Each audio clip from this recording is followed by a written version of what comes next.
There are a number of ways to summarize a data set. This is typically called descriptive or exploratory analytics.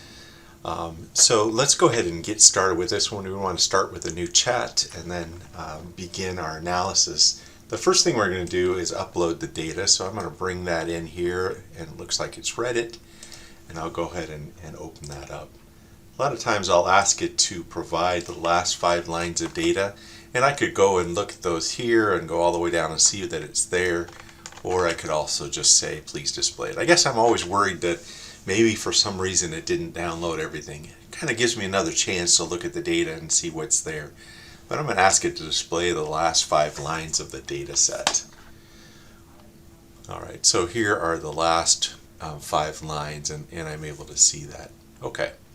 So it looks like we want to start analyzing this data set, and so I'm going to ask it to provide some summary or descriptive statistics on this. And so usually the term summary statistics means certain thing, but those basic kind of mean, median, mode, kind of high, low, mins, maxes, and so forth, counts, standard deviation, quartiles, percentiles, and so forth. Now I can certainly ask it to provide this a different way. But I also am now interested in having it provide a box plot. So box plot kind of separates it into 4 and into 25th, 50th, or median 75th percentile, and kind of looks and sees where the outliers might be. And so we're able to provide that.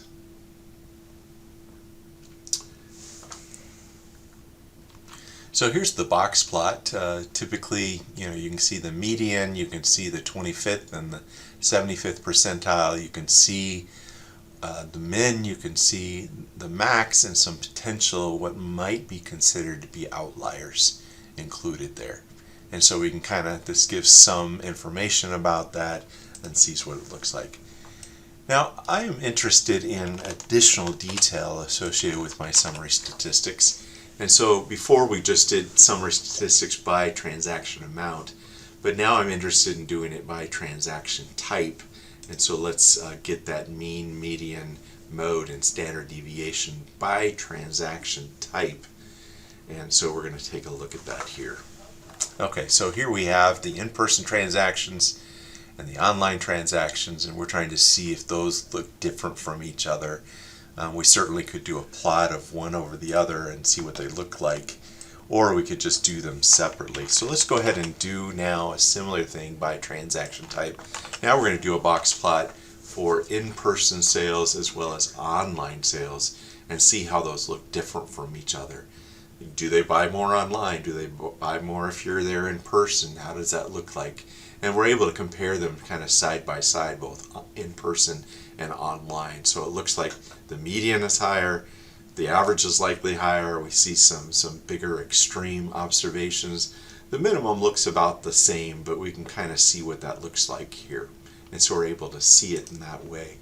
And so this is kind of our way of doing some descriptive statistics. Now that final visualization or that final box plot, I'd like to go ahead and save that as a PNG file and save that by transaction type. Now I might want to put a few extra descriptors there and be able to download it and be able to see that. I like saving these. I can click here and it would be in my downloads folder.